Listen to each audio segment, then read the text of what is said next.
Raise your children in the will of God. भगवान की मर्जी से और उसकी इच्छा अनुसार हमें अपने बच्चों को बड़ा करना है। अब आप सोचेंगे मेरे तो बच्चे ही नहीं हैं, कोई बात नहीं, अब खुद को बड़ा कर लीजिए ईश्वर की इच्छा के अनुसार।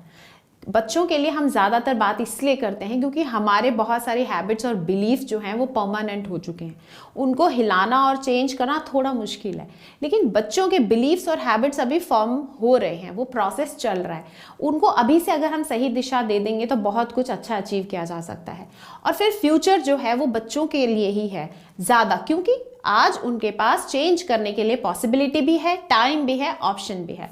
बस अगर हम डायरेक्शन अच्छी दे दें तो हमारे देश का, समाज का भविष्य बहुत सुंदर, बहुत बढ़िया हो सकता है। ईश्वर की मर्जी से अगर आप काम करते हैं, जो ईश्वर चाहते हैं अगर वैसा आप करते हैं, तो आप सोचिए जिंदगी में कब आपको हार का सामना करना पड़ेगा, कब आपको मुसीबत आने वाली है। शायद नहीं, ऐसा कभी होगा ही नहीं, क्योंकि हमारा जो स्टेट ऑफ माइंड है वो बैलेंस्ड रहेगा, पीसफुल रहेगा, काम रहेगा, रिलैक्स्ड रहेगा। तो बाहर की जो भी सिचुएशन होगी वो हिला ही नहीं पाएगी। और ईश्वर क्या चाहते हैं, वो चीज़ें अपने बच्चे को सिखाना, कैसा व्यवहार होना चाहिए, कैसे बिलीव्स होने चाहिए, कैसे लोगों की मदद की जानी चाहिए, कैसे सेल्फिश होकर नहीं सोचना है, हमेशा दूसरों को आगे रखना है, हमेशा लेने की इच्छा नहीं। लेना मीन्स एक्सपेक्टेशंस, मेरी एक्सपेक्टेशन पूरी हो, मुझे रिस्पेक्ट मिले, ये सारी चीज़ें लेने में आती हैं। तो हमेशा देना सीखना है, देने से शुरू करना है। मुझे लोगों को इज्जत देनी है, मुझे मान देना है, मुझे लोगों की आशाएं पूरी करनी है, ये सब चीज़ें अपने बच्चों में हमें इनकलकेट करनी है। और ये है भगवान का रास्ता, ईश्वर का मार्ग। तो इसको पहले खुद समझना होगा। हम किसी को कोई चीज़ तभी समझा सकते हैं जब हम वो चीज़ पहले समझे। अगर हमें ही नहीं पता है उसके बारे में कुछ, तो हम क्या अपने बच्चों को बताएंगे, क्या हम दूसरों को बताएंगे। और हमारे साथ हमारे एम्प्लॉयज़ होते हैं, हमारे साथ हमारे कोवर्कर्स होते हैं, हमारे साथ पड़ोसी होते हैं, हमारे रिश्तेदार होते हैं। हर कोई आज की डेट में दुखी है, कहीं ना कहीं सबके पास चैलेंजेस हैं, प्रॉब्लम्स हैं, भरी पड़ी हैं। किसी से भी अगर आप बात करेंगे तो आपको पता चलेगा कि उसकी लाइफ में बहुत सारी प्रॉब्लम्स हैं, और हम उसमें अपना क्या योगदान दे सकते हैं, हमें ये सोचना है। हमें लोगों की समस्याओं को हल्का करना है, उन्हें वो रास्ता दिखाना है जहाँ पर समस्या बचेगी ही नहीं। ये ज़िंदगी केवल सुकून से कटने वाली है, तो उस रास्ते को पहले खुद जानना होगा। ईश्वर की इच्छा को पहले खुद समझना होगा। ईश्वर का कौन सा रास्ता है जो हमें अपने बच्चों को दिखाना है, पहले वो खुद समझना होगा। और इसके लिए आपको क्या करना होता है, इसके लिए आपको सत्संग जाना चाहिए, आपको अच्छे वीडियोस सुनने चाहिए, अच्छी बुक्स पढ़नी चाहिए।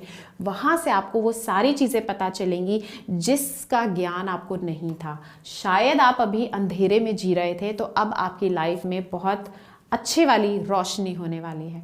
और बच्चों के लिए क्या है ईश्वर इच्छा, वो मैंने बताया आपको, लेकिन उसको फॉलो करना बहुत ज़रूरी है। आप अपने बच्चे के साथ हर जगह नहीं जा सकते। जब तक छोटा है वो घर में है, आप हमेशा उस पर नज़र टिकाए रहते हैं और कितना वरिड रहते हैं ना, इसको लग ना जाए, ये कुछ गलत चीज़ मुंह में ना डाल ले, इसको, इसकी हेल्थ अच्छी रहे, ये सब चीज़ें हम वरिड होते हैं। लेकिन जैसे जैसे बच्चा बड़ा होता है, क्या आप उसको घर में रख सकते हैं? बिल्कुल नहीं। वो खेलने के लिए भी जाएगा, पढ़ने के लिए भी जाएगा, स्पोर्ट्स एक्टिविटीज़ भी रहेंगी, और बहुत सारे कॉम्पिटिशन्स उसको फेस करने होंगे। तब कौन जाएगा उस बच्चे के साथ? क्या आप और मैं उसको फॉलो कर पाएंगे? बिल्कुल नहीं। क्या चीज़ हमेशा उसके साथ रहने वाली है? ईश्वर की शक्ति, उसकी नज़र हमेशा उसके साथ रहने वाली है। तो क्यों ना उसका कनेक्शन पहले से ही उस क्रिएटर के साथ जोड़ दिया जाए, ताकि जब तक बच्चा बड़ा हो उसका कनेक्शन बहुत स्ट्रांग हो जाए। अभी आज की डेट में अगर हम लोग साधना करते ही नहीं है, हम परमात्मा को याद करते ही नहीं है, और अचानक कोई मुसीबत आ जाए, तो कितनी गुहार लगा पाएंगे आप परमात्मा के आगे कि मेरी मदद कर दीजिए? और लगाएंगे भी तो विश्वास ही नहीं होगा कि हाँ वो मदद करेगा भी, रोना धोना मचाएंगे, वरिड फील करेंगे।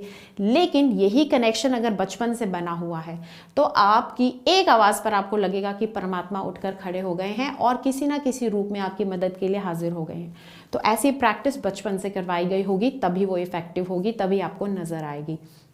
और फील कर पाएंगे। अगर हमने परमात्मा की प्रेजेंस को फील नहीं किया तो विश्वास भी नहीं कर पाएंगे। तो पहले उसको फील करना है, फिर विश्वास अपने आप हो जाएगा। इसीलिए अपने बच्चों को उनकी छोटी सी एज में ही, वैसे तो गर्भावस्था से ही लेडीज ये सारी चीज़ें स्टार्ट कर सकती हैं, जैसे अभिमन्यु के समय पर किया गया था महाभारत में। आपने देखा था चक्रव्यूह को भेदना उसने वहीं से सीख लिया था। तो हमें पता है लर्निंग वूम में ही स्टार्ट हो जाती है। तो हमें वहीं से लर्निंग तो दे ही रहे हैं, देनी भी है, लेकिन हमें सबसे बड़ी चीज़, जो सबसे ज़रूरी चीज़ है, भगवान के साथ कनेक्शन, उस क्रिएटर के साथ कनेक्शन अपने बच्चे का एस्टैब्लिश कर देना है। और फिर देखना कि उसकी ज़िंदगी कितनी आराम से बीतने वाली है। Thank you.